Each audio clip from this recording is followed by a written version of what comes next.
students. Hope you all have completed your work and learned it, and you also understood about the noun and their type.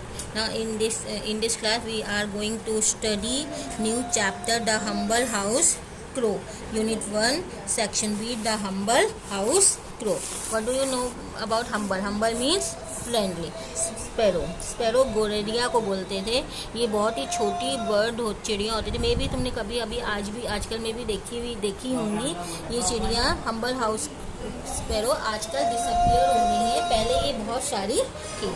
और आपको मालूम है कि जो शीला दीक्षित थी हमारी चीफ मिनिस्टर, उसने स्टेट बर्ड भी इसको डिक्लेयर किया था, जिससे कि इसको हम प्रोटेक्ट कर सकें. और इसी चैप्टर में आप भी यही सब अंडरस्टूड करेंगे कि कैसे हम हम्बल बर्ड को स्पैरो को सेव कर सकते हैं. कैसे कर सकते हैं आप लोग कुछ आइडिया दे कुछ आइडिया आप भी सोचिए और अपनी नोटबुक में लिखिए. Chapter unit 1, the humble house sparrow. Now start, take out page number 16. इसमें unit 1 section B, the humble that gets going. ये एक्टिविटी है. If do yourself and if you any problem then ask me. Identify the birds and write their names under each picture. How many of these have you seen? और कितनी आप में से in birds को देख सके उनके आप आंसर्स करें. Now take out page number 17. Read and reason. How many of us have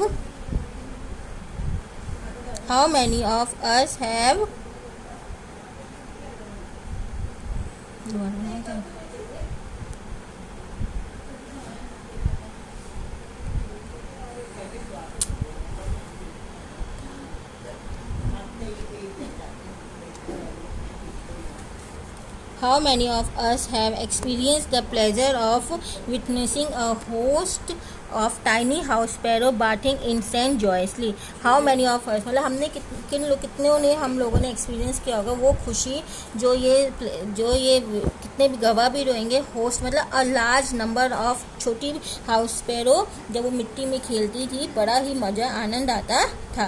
we hear, हमने शायद अपने एल्डर से सुन भी रखा होगा कि ये हर जगह पाई जाती थी. हाउस स्पैरोज होपिंग अराउंड, ये गार्डन में दिखती थी, बालकनी में. और प्रेजेंटेड अ लाइवली और एंड हार्ट वार्मिंग स्पेक्टिकल. और वो ये साइट बहुत ही अच्छा होता है. स्पेक्टिकल्स मीन्स मतलब क्या होता है, site. Today, the familiar and much loved house sparrow is disappearing from urban and rural area. और आज ये सारी जितनी भी प्यारी सी हाउस स्पैरो थी वेनिश हो रही है. वेनिश मतलब ख़त्म हो रही है. अर्बन चाहे वो सिटी एरिया हो चाहे वो रूरल एरिया हो. These small birds are social being. ये सोशल बींग्स थी. सोशल बींग मतलब जो बड़ी फ्रेंडली होती है ना, उनको बोलते हैं. और that live in residential colonies. और वो जैसे हम लोग जहाँ पर लोग रह रहे होते हैं उसको कौन सी कॉलोनीज बोलते हैं, रेजिडेंशियल कॉलोनीज बोलते हैं. ये वहीं पर ही पाई जाती थी. और ये हमारे ह्यूमन हैबिटेशन से ज़्यादा दूर भी नहीं रह पाती थी. They make their nest in bushes. ये अपना घोंसला कहाँ बनाती थी, बुश मतलब झाड़ी, ट्री पेड़ों पर. और even under the eaves of house. और कहाँ पर बना लेती थी वो, lower edge of a roof that stick. जैसे घर के बीच में रूफ के ऊपर जो 2 जगह गैप होते हैं ना, उनके बीच में भी अपना घोंसला बना लेती थी.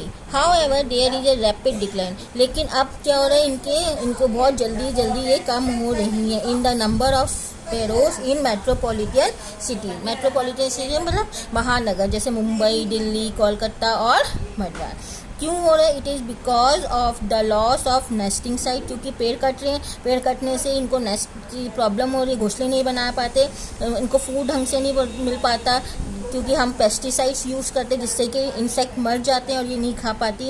And ever growing population of stray dogs, cats etcetera. और चिड़िया और डॉग्स और कैट्स भी ज़्यादा, गली के जो कुत्ते होते हैं, बिल्ली होते हैं, वो भी ज़्यादा हो रहे हैं, जिसके कारण ये डिक्लाइन हो रही ही हैं.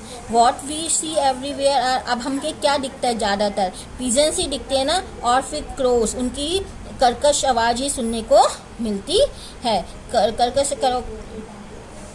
कैकोफोनी मतलब क्या हो गया, mixture of loud unpleasant sound, जो सुनने में अच्छी नहीं लगती वही साउंड हमें सुनने को मिलती है। मैसिव मतलब क्या होता है, very large. The massive development of cities develop हो रही हैं, जिसके कारण क्या हो रहा है, पेड़ कट रहे हैं, ग्रीनरी ख़त्म हो रही है, और ये सब किसमें पॉल्यूशन आता है, कितना इंडस्ट्रीज़ का धुआं निकल रहा होता है, leading to a loss of green cover and fast spreading industrial pollution is adding of the woes मतलब है हमको प्रॉब्लम कर रही है इन चिड़िया को।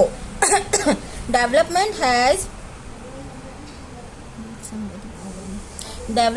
has shooed these chirping little birds away from our neighborhoods, और इससे क्या हो रहा है कि ये हमसे क्या हो रही हैं, दूर जाती जा रही हैं, ये हमारे नेबरहुड से दूर हो रही हैं। In recent year India along with many other country has seen a dramatic decline in its sparrow population. Not India बल्कि और कंट्रीज में भी अब ये पॉपुलेशन, स्पैरो की पॉपुलेशन क्या होती जा रही है, कम होती जा रही है। हाउएवर ऑर्निथोलॉजिस्ट कौन होते हैं, जो बर्ड्स की स्टडीज करते हैं उनको बोलते हैं। उन्होंने भी ऑब्जर्व किया मुंबई, बेंगलुरु, हैदराबाद एक्सेट्रा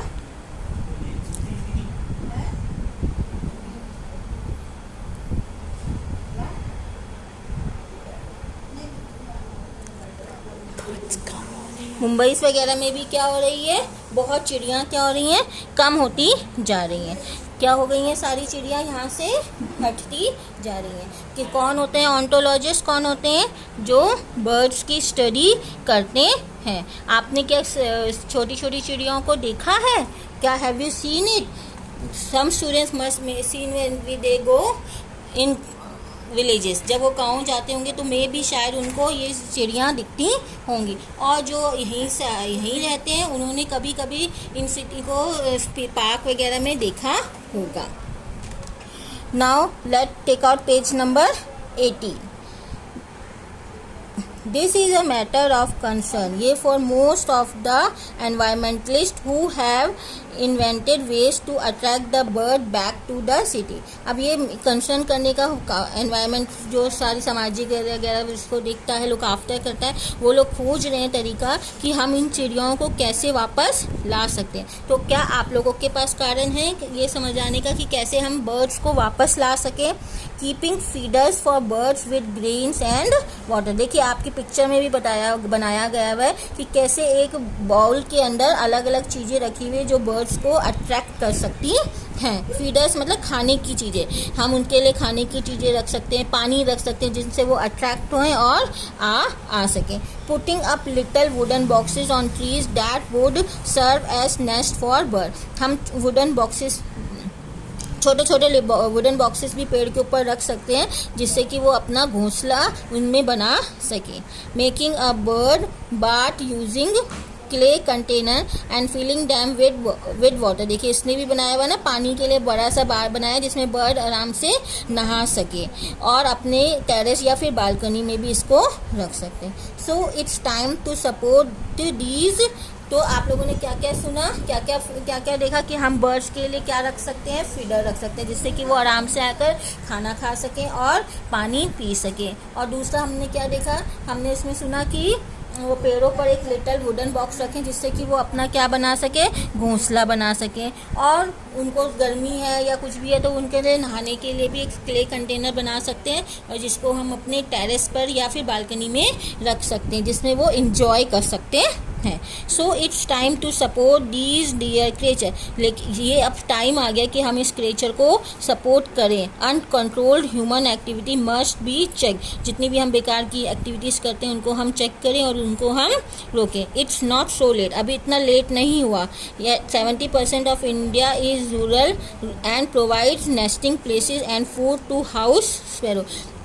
जो 70% एरिया जो रूरल्स में रहते हैं वो उनको खाना, प्लेस और फूड सब प्रोवाइड कर रहे हैं। हम मतलब क्या होता है, हम शपथ लेते हैं कि हम इनको अफेडर फ्रेंड्स को प्रिजर्व करेंगे, बचाएंगे और इनको नेचुरल हैबिटेट में सेव रखेंगे। इनको हम ख़त्म होने नहीं देंगे क्योंकि ये हमारे देश की क्या है, बहुत ही सुंदर चिड़िया है और ये चिड़िया हमारे बहुत काम भी आती हैं। Are best are our friends. So you learn about, in this chapter you learn about a sparrow and how can we save it, और हम इसको कैसे बचा सकते